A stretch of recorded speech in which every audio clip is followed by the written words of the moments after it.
Assalamualaikum warahmatullahi wabarakatuh. Selamat pagi anak-anakku. Bagaimana kabar kalian hari ini? Semoga kalian di rumah sehat-sehat. Berjumpa lagi dengan saya di pelajaran bahasa Indonesia.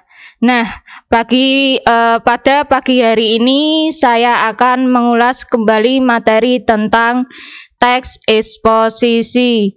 Kenapa? Karena besok kalian akan ulangan harian yang ke-1 tentang teks eksposisi. Apa sih yang dimaksud dengan eksposisi? Masih ingatkah kalian tentang teks eksposisi? Ini adalah materi minggu-minggu yang lalu, yaitu tentang teks eksposisi. Eksposisi yaitu apa? Eksposisi yaitu suatu teks atau karangan yang di dalamnya berisikan penjelasan atau memaparkan suatu informasi atau pengetahuan yang akurat, singkat, dan padat. Itu adalah pengertian dari teks eksposisi. Yang kedua yaitu struktur teks eksposisi. Struktur teks eksposisi sendiri dibagi menjadi 3 bagian. Yang pertama yaitu ada tesis. Yang kedua ada argumen atau argumentasi.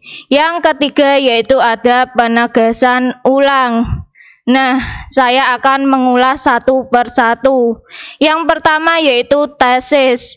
Tesis itu apa sih? Yaitu bagian pembuka atau gagasan utama. Tesis biasanya terletak di awal kalimat atau awal paragraf, itu disebut dengan tesis.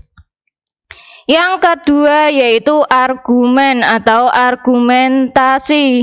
Apa sih yang dimaksud dengan argumen? Masih ingat kalian? Argumen yaitu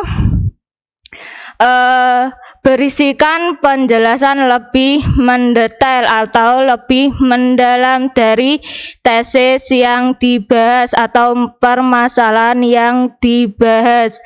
Itu disebut dengan argumen atau argumentasi. Yang ketiga yaitu penegasan ulang. Apa sih yang dimaksud dengan penegasan ulang? Penegasan ulang yaitu bagian penutup atau bagian akhir di suatu cerita atau paragraf, yaitu tentang simpulan atau kesimpulan yang ada di suatu paragraf atau tesis yang dibahas. Itu disebut dengan penegasan ulang. Nah, yang ketiga yaitu tentang ciri kebahasaan teks eksposisi. Masih ingat? Ciri kebahasaan teks eksposisi yaitu dibagi menjadi 3 bagian. Yang pertama ada pronomina.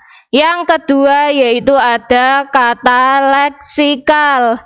Yang ketiga ada kalimat aktif, transitif, dan kalimat aktif intransitif. Nah, saya akan mengulas satu persatu. Yang pertama yaitu ada pronomina. Pronomina sendiri dibagi menjadi 2 bagian. Yang pertama ada pronomina persona. Dan yang kedua yaitu ada pronomina non persona. Nah, apa sih yang dimaksud dengan pronomina persona?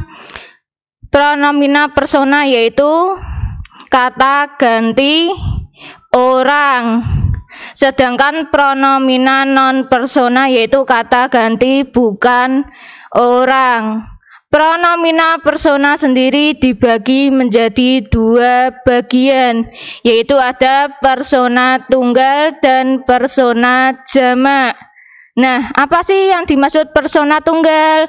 Persona tunggal yaitu berisikan atau kata ganti orang, yaitu contohnya meliputi ia, dia, aku, dan sebagainya. Itu adalah persona tunggal. Nah, yang kedua yaitu persona jamak.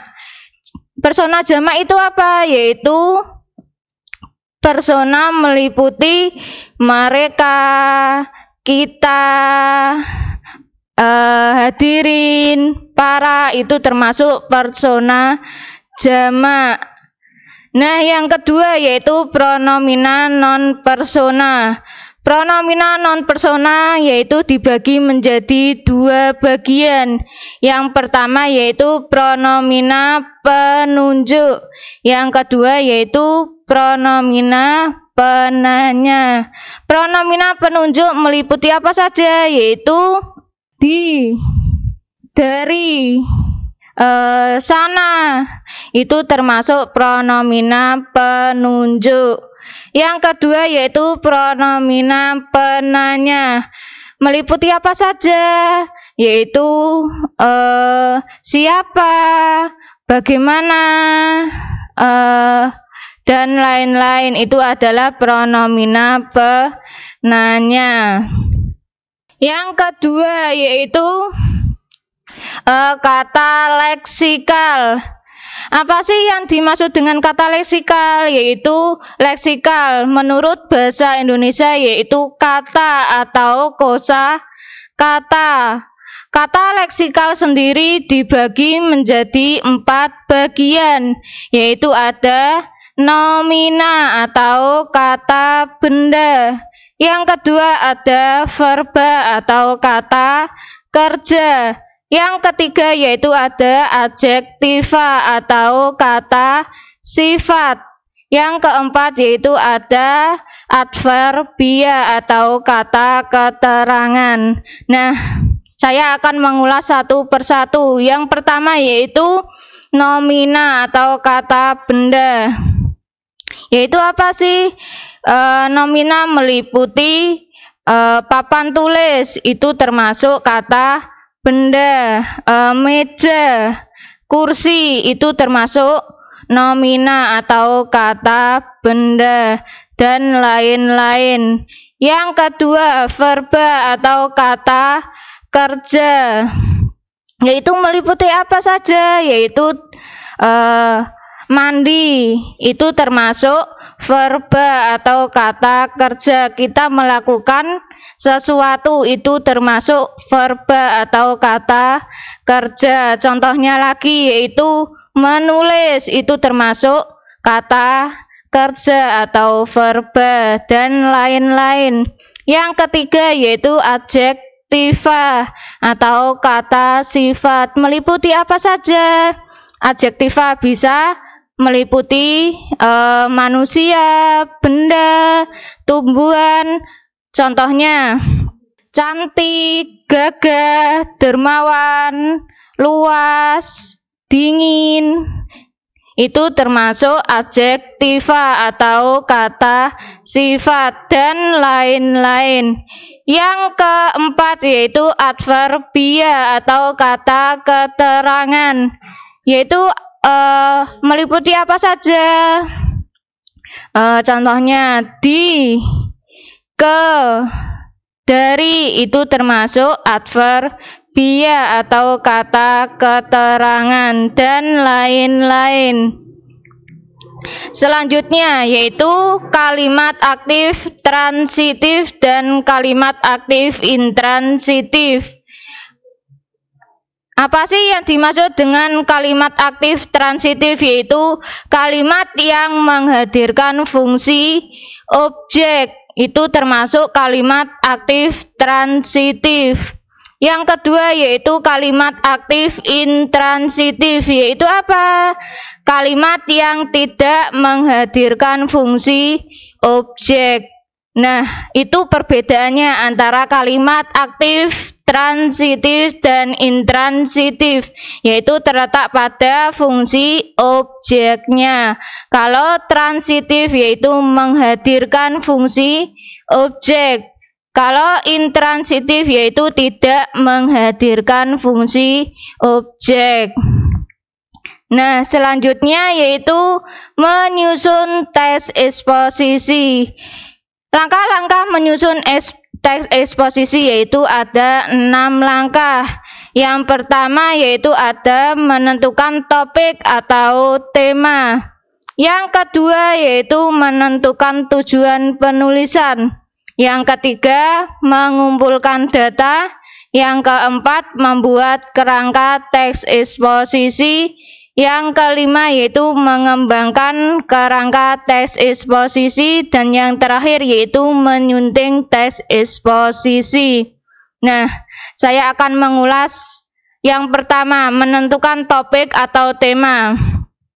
Sebelum kalian membuat paragraf teks eksposisi, yang pertama yang harus kalian lakukan yaitu menentukan tema atau topiknya terlebih dahulu. Kenapa? Karena biar kalian terfokus membuat teks eksposisi ke satu tema atau ke satu topik pembahasan. Nah, itu gunanya topik atau tema sebelum kalian melakukan atau membuat teks eksposisi. Yang kedua yaitu menentukan tujuan penulisan. Itu apa tujuannya? Yaitu agar pembaca lebih memahami dari topik yang kalian bahas. Yang ketiga yaitu mengumpulkan data. Sebelum kalian melakukan atau membuat teks eksposisi, yaitu kalian mengumpulkan data. Dari mana data dapat kalian temukan? Yaitu seperti kalian wawancara, lakukan pengamatan di internet, di majalah, itu bisa kalian memperoleh data-data. Yang keempat yaitu membuat kerangka teks eksposisi. Setelah kalian mengumpulkan data jadi satu, kalian membuat kerangkanya. Bagaimana kalian membuat kerangka? Yaitu dengan memperhatikan strukturnya. Strukturnya tadi ada 3 bagian, yaitu tesis, argumentasi, dan penegasan ulang. Yang kelima mengembangkan kerangka. Nah, setelah kalian membuat kerangka, yaitu kalian kembangkan menjadi paragraf-paragraf. Nah, yang terakhir yaitu menyunting teks eksposisi. Menyunting itu apa? Yaitu melakukan atau melihat kesalahan-kesalahan. Yaitu kesalahan apa? Ejaan atau yang lainnya. Dari struktur kalian menulis atau ejaannya yang salah diperbaiki. Nah, itu yang terakhir, langkah menyusun teks eksposisi. Nah, itu tadi adalah penjelasan atau mengulas kembali teks eksposisi yang bisa saya sampaikan. Jangan lupa kalian di rumah pelajari kembali materi di YouTube atau file materi sebelum-sebelumnya tentang teks eksposisi. Kenapa? Karena besok kalian akan ulangan harian ke-1 tentang materi teks eksposisi. Sekian dari saya. Wassalamualaikum warahmatullahi wabarakatuh.